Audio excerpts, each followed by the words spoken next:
The bright morning sky over Seoul turned dark as massive ships blocked the sun. News channels worldwide showed the same scene, enormous metal vessels hanging silently above every major city. Global defense systems went on high alert, but military leaders quickly realized their weapons would be useless against such advanced technology. 3 days passed before the aliens made contact. They called themselves the Sorok, a race of warrior women who had conquered many worlds. Their message was broadcast to every device on Earth. "People of Earth," said a tall, powerful woman with piercing eyes. "I am Commander Sumi of the Sorok Empire. We have watched your planet for many years. Now we offer you what we offer all worlds. Prove your worth, or accept our rule."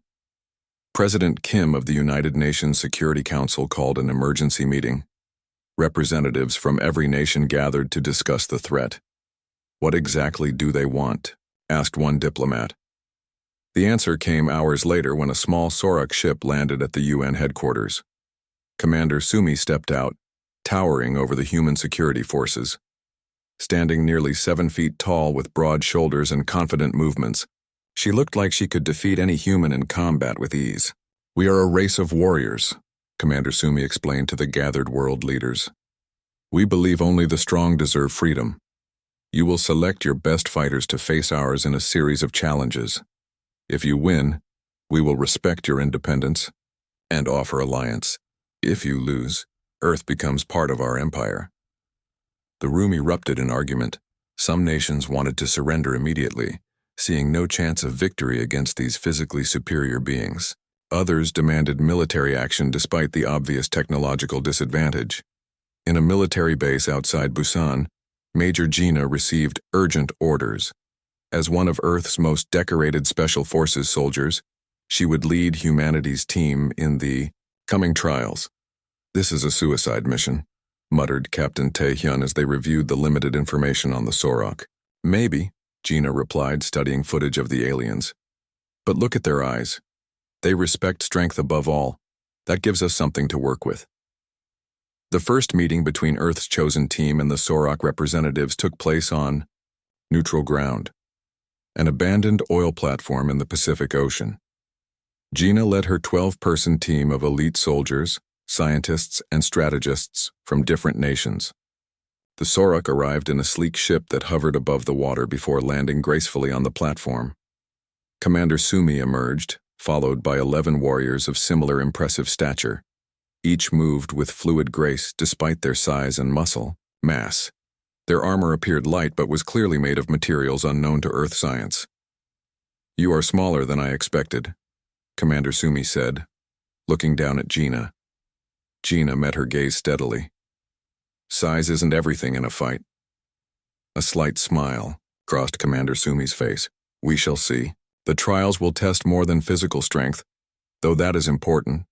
We will measure your courage, strategy, endurance, and will to survive." As they discussed the details of the coming challenges, a younger Sorok warrior named Nari approached Gina. Unlike the others, her expression showed curiosity rather than arrogance. "Your species has accomplished much despite your physical limitations," Nari said quietly. "I have studied your wars and art. There is something about humans I cannot understand yet."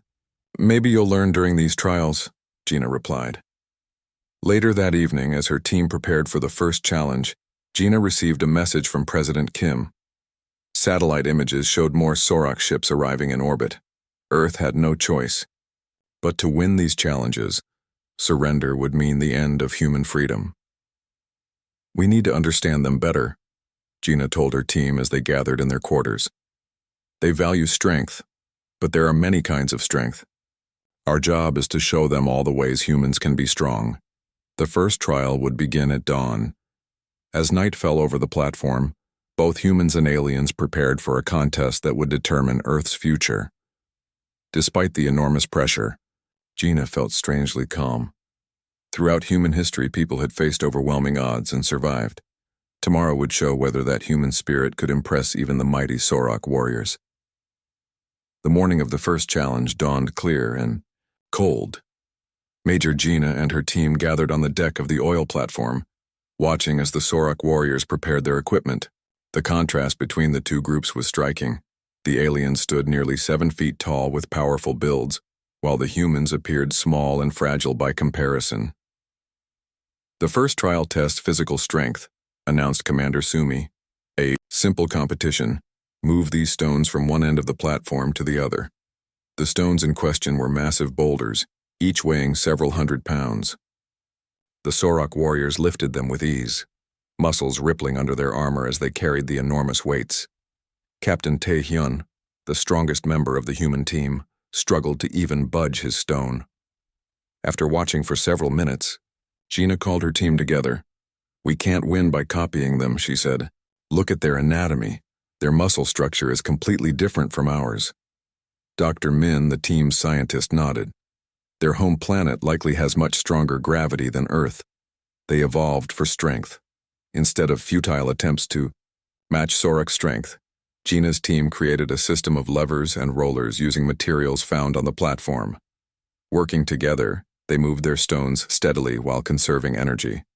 The Sorok finished first, but Commander Sumi watched the humans approach with narrowed eyes. "You did not demonstrate strength," she said when they finished. "We demonstrated human strength," replied Gina. "Our minds and our ability to work together." That evening, while reviewing footage of Sorok movements, Gina noticed something interesting. Despite their physical superiority, the aliens operated as individuals. Each warrior completed her task alone, rarely communicating with others. "They don't collaborate like we do," Gina told her team. "Each warrior wants personal glory." The next morning brought the second challenge, a combat exercise. Each team member would face a Sorok warrior in one-on-one combat. As expected, the matches were completely one-sided. Even with protective gear, the humans were overwhelmed by Sorok's speed and power. Gina lasted longest, using agility and quick thinking to avoid direct confrontation, but eventually she too was defeated. "You fight well for your size," said Nari, the young Sorok who had defeated her. "But you hold back. Why?" "I was gathering information," Gina answered truthfully. That night, nursing bruises and wounded pride, the human team analyzed what they had learned. Dr. Min created detailed profiles of Sorok fighting styles while Captain Tae-hyun identified potential weaknesses. "They're predictable," he said. "Each warrior follows established patterns, they don't improvise much." "Their society values tradition over innovation," added Dr. Min. "They perfect existing techniques rather than creating new ones." While her team worked, Gina explored the platform, seeking to understand more about their challengers. In a quiet corner, she found Nari practicing alone. "Your movements are different from the others," Gina observed after watching for a while. Nari stopped, surprised by the human's presence. "I experiment sometimes." The elders disapprove. "In human history, our greatest warriors were often those who invented new approaches," Gina said. They talked for hours. Gina learned that Sorok society was strictly hierarchical, with warriors advancing through ritualized challenges. Innovation was discouraged. Tradition was everything. "Your species confuses me," Nari admitted. "You are physically weak, yet you've survived and thrived." "We had to," Gina replied. "Humans couldn't outfight predators, so we had to outsmart them." Before they parted, Nari offered an unexpected insight. "Tomorrow's challenge involves survival skills. Commander Sumi believes this will prove human inferiority once and for all." As Gina returned to her team, she felt a strange optimism growing. The Sorok had evolved for direct confrontation, but humans had evolved to adapt. For the first time, she believed they might have a real chance to win. "Tomorrow we show them what humans do best," she told her team. "We adapt, we innovate, and we work together." The third day of the Sorok trials brought the survival challenge. Queen Yunji herself arrived to watch, her massive ship casting shadows across the ocean. Taller than Commander Sumi and wearing elaborately decorated armor, she moved with the confidence of someone who had never known defeat. "Today we test your ability to survive," Queen Unji announced. Both teams will be transported to an uninhabited island. You must reach the mountain peak at the center, collect the marker, and return to the beach. First team to complete the task wins. The Sorok warriors checked their equipment. Simple knives, water containers, and navigation tools. The humans received identical gear. Before they departed, Queen Unji added one final rule. No team may help the other, she said, her eyes fixed on Gina.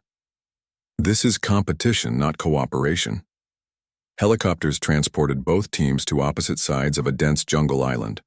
As soon as they landed, the Sorok warriors immediately began moving at incredible speed through the thick vegetation. Their powerful bodies pushed through obstacles that would have stopped humans. Gina gathered her team. We can't match their pace through this terrain. We need a different approach. Dr. Min studied the mountain ahead. Rivers always flow from mountains to the sea. If we find a river, we can follow it upstream.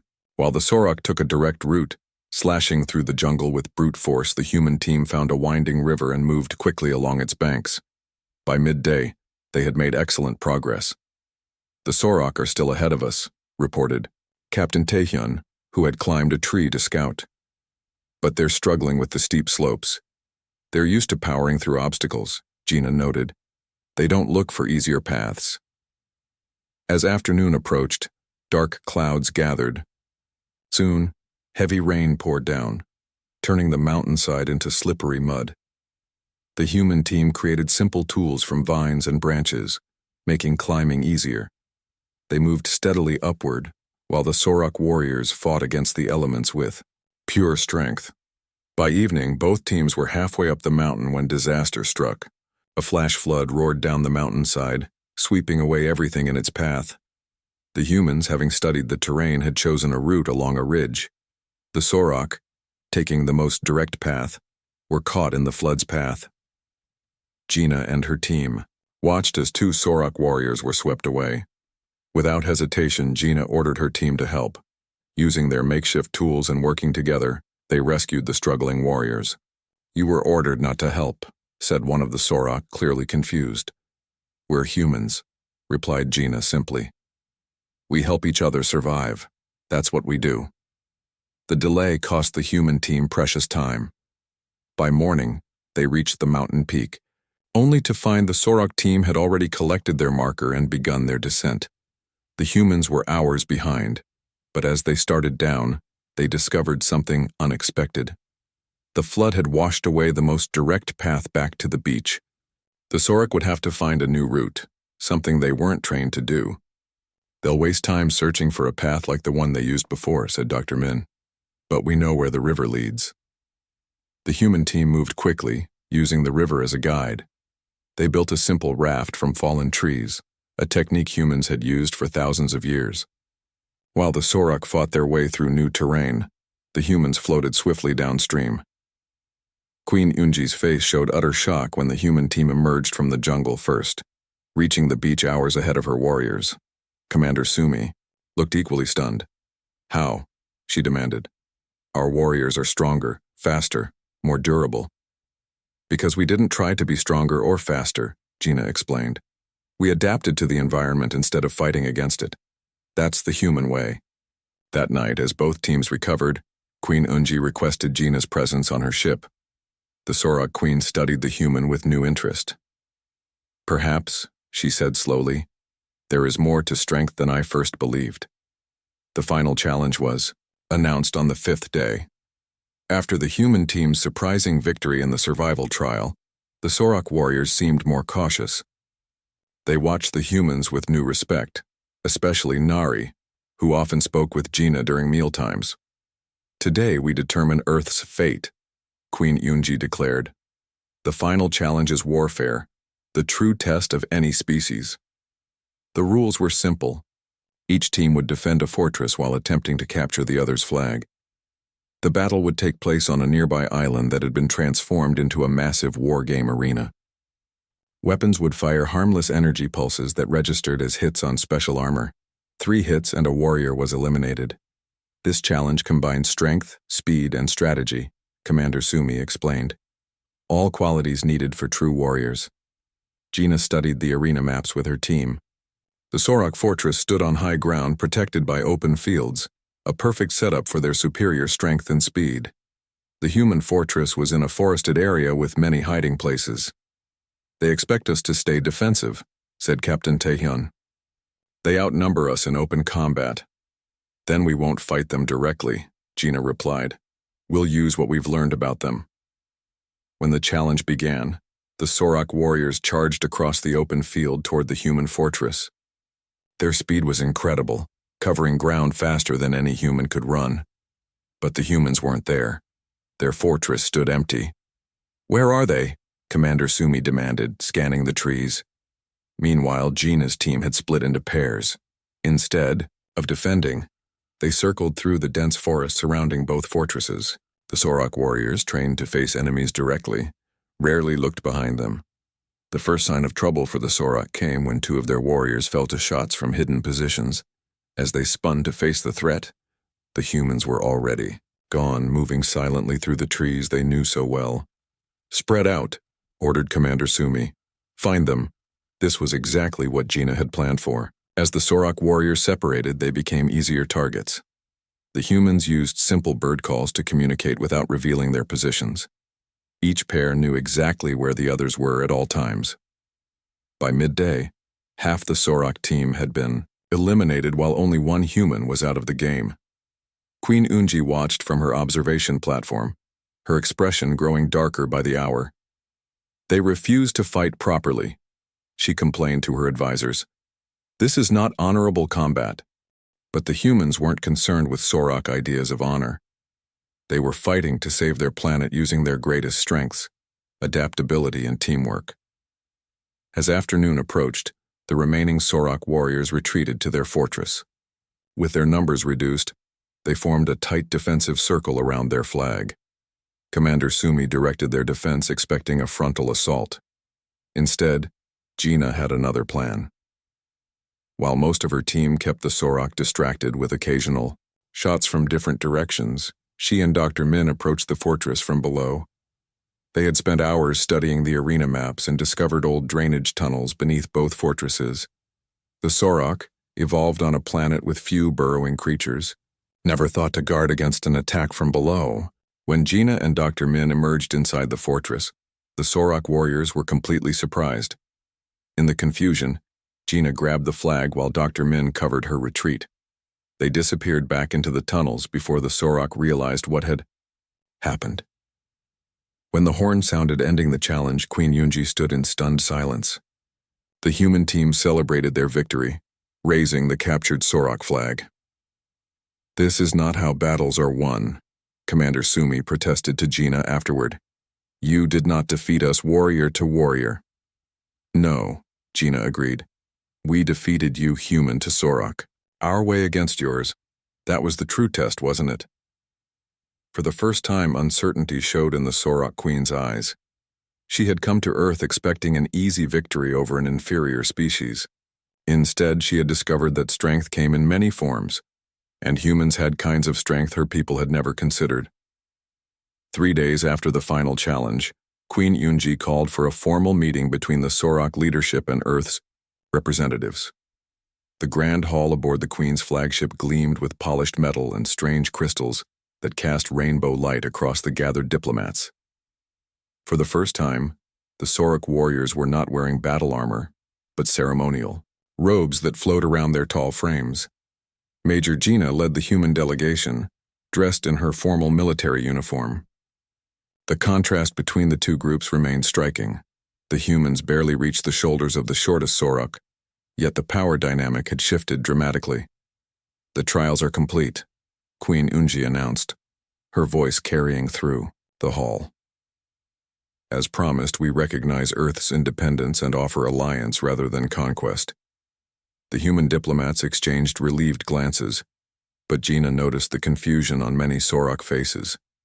This outcome clearly challenged their fundamental beliefs. "Before we formalize our alliance," Queen Unji continued, "I must understand something. How did you defeat us?" "By all measures we understand, humans are physically inferior."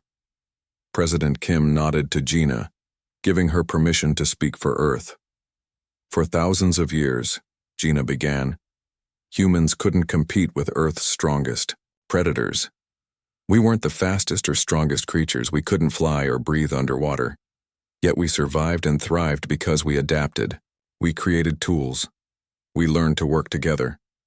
When faced with problems we couldn't solve with strength, we found new solutions. Queen Yunji frowned. But individual glory is the measure of a warrior. Individual glory may create great warriors, Gina replied, but cooperation creates great civilizations. One Sorok might defeat one human easily. But humans are never truly alone. We carry the knowledge and strength of our entire species with us. Commander Sumi stepped forward. My queen, I have observed the humans closely. Their physical weakness forced them to develop different kinds of strength, mental flexibility, cooperation, innovation. These are qualities our people have not valued. The young warrior Nari joined the conversation, something that clearly surprised the other Sorok. The humans' approach to the challenges showed me that our traditions limit us. We perfect what we already know instead of discovering new ways. For several minutes, Queen Yunji sat in thoughtful silence. The entire hall waited for her response. When she finally spoke, her voice had lost some of its harshness. For 10,000 years, the Sorok have conquered through superior strength. We believe this was the natural order. The strong rule the weak. But your species has shown us that there are many kinds of strength. The formal alliance ceremony that followed was brief but meaningful. Both sides agreed to exchange knowledge and technology. Earth would remain independent, and the Sorok would withdraw their warships. As the ceremony concluded, Nari approached Gina privately. I have requested permission to remain on Earth as an exchange officer, she said. I wish to learn more about human ways, and I would like to visit your homeworld, Gina replied. We have much to teach each other. 6 months later, a joint human-Sorok mission prepared to leave Earth orbit. Their destination was a distant system where another alien species had been detected, one potentially hostile to both humans and Sorok. On the bridge of the new ship, Major Gina stood beside warrior Nari, now her friend and colleague. The crew included both humans and Sorok, each bringing their unique strengths to the mission. Are you nervous? Asked Nari as the engines powered up. A little, admitted Gina. But I'm also excited. This is what humans do best, face the unknown and adapt. And we Sorok are learning to value new approaches, Nari said. Together we will be stronger than either species alone. As the ship accelerated into the darkness of space, Earth and the Sorok fleet grew smaller behind them. Ahead lay new challenges and discoveries, a future neither species could have imagined before they met as enemies and became allies.